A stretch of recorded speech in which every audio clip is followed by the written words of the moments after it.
The laws of the game. The laws of the greatest sport in the world. The laws that are authorized on an annual basis by the International Football Association Board (IFAB) and provided by the International Federation of Association Football (FIFA).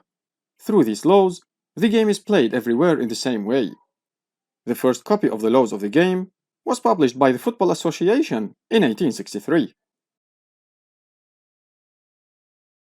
The first written set of rules of any style of football known to have been published were at Rugby School in 1845. Eton followed 2 years later. Cambridge had some sets of rules, but the oldest survived copy of the Cambridge rules goes back to 1856, and the Sheffield rules were written in 1858. Some attempts were made during the late 1840s and 1850s to unify the laws of the game, but the major conflict arose between the schools that wanted a kicking and dribbling game, like Harrow, Eton, Charterhouse, and Winchester, and those that wanted more handling of the ball, like Rugby and Marlborough. In 1863, it was the time to combine the rules and get new and unified laws. It all started in a meeting held in a pub in Lincoln's Inn Fields in London, where a few Victorian Oxbridge graduates founded the Football Association. The Football Association was founded on 26 October 1863. Arthur Pember was the first president, and Ebenezer Cobb Morley was the first secretary. 11 London football clubs and schools representatives met on 26 October 1863 to agree on common rules. NN Kilburn. NN actually stands for No Names. Barnes, War Office, Crusaders, Forest of Leytonstone, which later to become the Wanderers Football Club. Percival House, the original Crystal Palace Football Club, which was founded in 1861 and dissolved in 1876. Blackheath, Kensington School, Surbiton, Blackheath Preparatory School, and an observer from Charterhouse.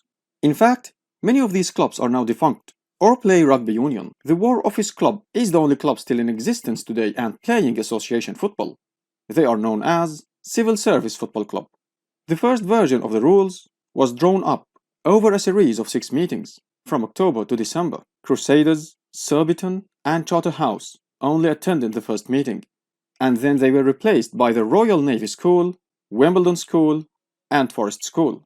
At the final meeting, Blackheath withdrew from the Football Association after the FA had removed 2 laws which allowed players to run with the ball and to obstruct such a run by hacking, tripping, and holding the opponent. That withdrawal was followed by other English rugby clubs which supported rugby-style football. They preferred more ball handling and physical contact in the game. Originally, there were 13 laws in the first published FA rulebook. Some other sources mention that they were 14, but then they became 13 laws. Now in 2023, we have 17 laws. The first rulebook specified the maximum length and breadth of the ground. The maximum length was 200 yards, almost 182 meters, and the maximum breadth was 100 yards, almost 91 meters. The length and breadth shall be marked off with flags. In 1897, the maximum length became 130 yards, almost 118 meters.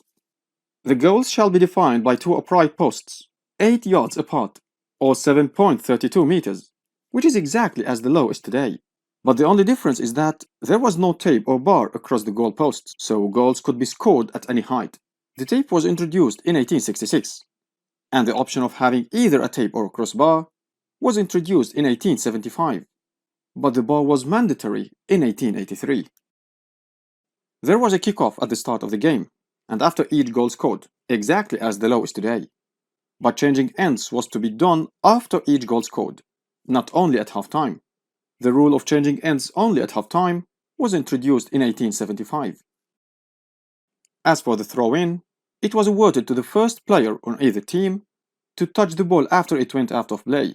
It didn't matter who sent the ball out, rather who was the first to touch it after it went out of play.